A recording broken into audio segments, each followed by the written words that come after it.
I want to tell you, ladies and gentlemen, that we have those that work in government that do not bank their money, that do not put their money in the banks. Because I mean, it becomes too much and they fear that they will ask them where the source of the money is.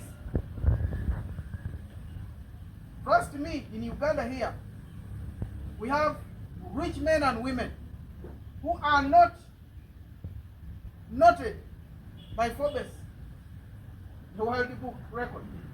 But when they are richer than those ones that are mentioned in that document or in that book. But because they don't have the chance to put their money in the banks and also trace the source of it, they are left out. But in actual sense, they have a lot of money. We have officials in government who invite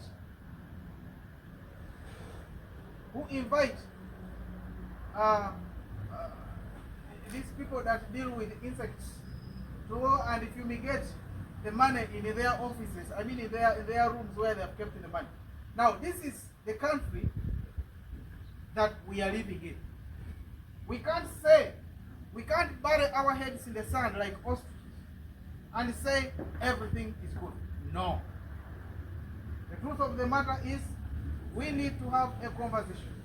We need to find a solution that shall realign our country back to the track. The other issue is corruption. This is juxtaposed with what I have just talked about. The letter highlights now corruption. Corruption is a vice that we must deal with. And if we don't deal with corruption, definitely our country is headed for doom. Sectarianism. This is sin. So, as a country, we need to sit down and deal with these issues that were highlighted. In fact, we are lucky that this is coming from a religious leader. This is coming from religious leaders. Now, when religious leaders guide, we believe they are not partisan. They look at us as citizens of the country. They don't look at us in the divides of political lines. Now, they have spoken. It is now our duty as leaders, at whatever level, to conglomerate ourselves together and have a conversation. The political violence is yet another issue. And the injustice. We have seen rich men, because they are connected, grab the land of others, take the properties of others, because they are connected. Now, as a country, that is the state in which we are. And I wish to agree with the content of this letter. Now, what is the solution? Democratic Party is solution-oriented. We already started on it, and we've been advocating for this for over 70 years. Democratic Party is a political party that will never fail to talk to those we disagree with. History can show that. And even now, as we speak, we talk to various members from various political parties. We talk to members with whom we do not share the same opinion or political view. For us, we believe it is okay. We have a country that is fragmented or that is divided into over 65 ethnic groupings. And we are not lucky because the British, before they left, they started the divide and rule. They disintegrated us further along those lines. So we are having a country that is being held together by the bonds. And some of these bonds are the religious bonds, because religion actually does not determine, does not first ask you which tribe are you, where do you come from, what language do you speak. You can find a Muslim in Parisa, where I am. You can find a Muslim here. You can find a Muslim elsewhere, and you can find Catholic and other people of other faiths in all directions. So the first bond that is holding over the 65 tribes that we have, ethnic groupings that we have, is religion. We should embrace it. And we should take seriously what this letter states. Now, if we continue the way we are a country that is seated on a volcano and is about to erupt. How can we be in a country when the scheme of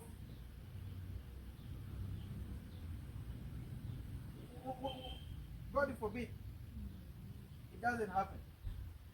What if the president fell dead today? You know the problem or the challenges that we would face as a country? I mean, these are scary questions, but we need to ask these questions. And I think it is time for us to ask these questions. What if he fell dead?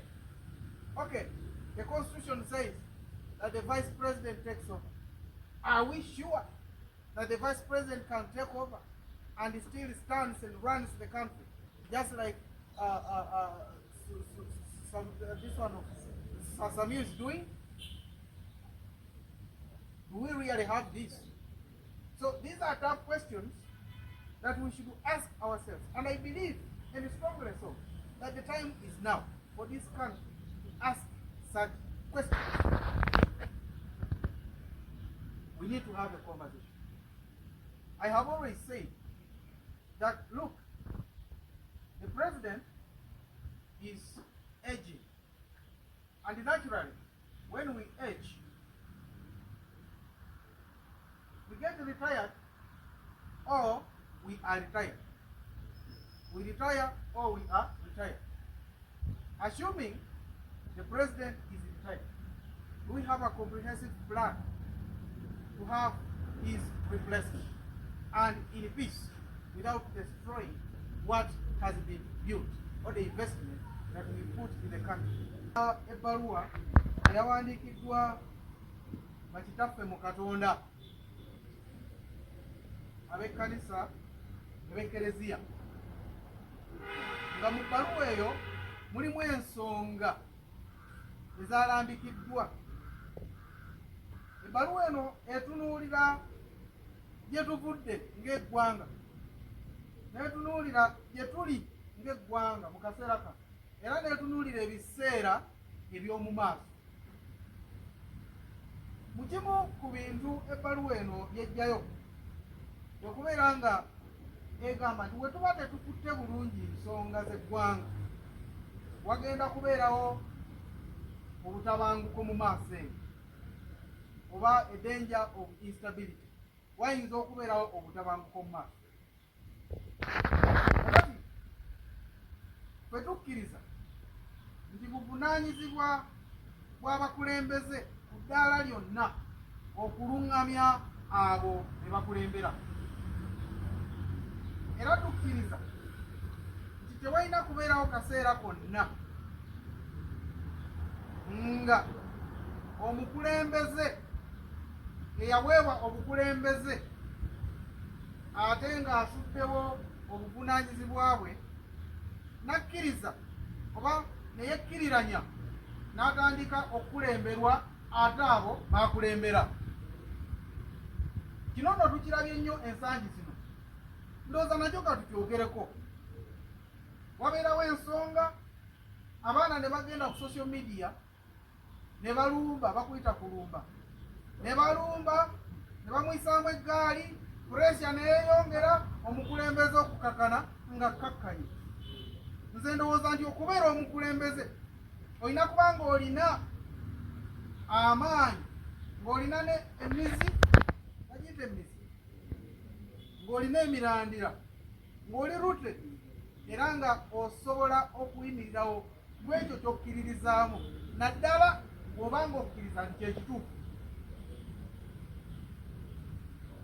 Mwogezi omu yagamba nti obanga oyogera kituufu olina kubanga oli mwetegefu okuyimirira wekka, kubanga abantu tebaagala kituufu ebiseera ebisinga. Nabwe kityo kekano akaseera nga tusinziira mwene ebbaluwa eyawandiikiddwa olwa Democratic Party tuyise omulanga eri abo abakulembeze. Tetufaayo oba oli mukulembeze wa kibiina kya byabufuzi, oba oli mukulembeze mu kkanisa, oba oli mukulembeze mu ttiimu y'omupiira, naye ng'oli ku ddaala ery'obukulembeze. Ke kaseera tutandike okubeera nga tulungamya abantu baffe mu mbeera ennungi. Ensonga endala, economic inequality oba obutali bwenkanya mu byenfuna. Mu ggwanga muno tulinamu ababede oba abanene nga balina ensimbi mpitirivu nnyo, ate ne tubeeramu n'abo abaavu nga tebalina ssente. Kwegamba gaapu eri wakati w'omugagga n'omwavu yeeyongera kweyongera. Kiki kye tulina okukola? Nga Democratic Party tuli ekibiina ekiri solution oriented. Tulowooza nti tusooke tukwasaganye obuli bw'enguzi.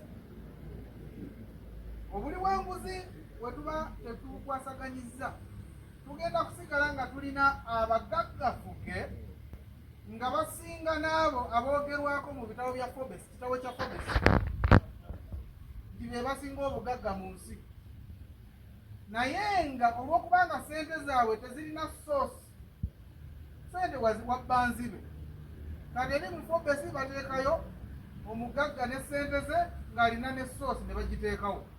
Naye kati gwe oli mubbi, ssente obbye enzibe, naye ate ng'olina ssente mpitirivu nnyo ng'ozitadde mu nnyumbayo. Buli Sande ofuna omwana n'agenda n'azifuuwira.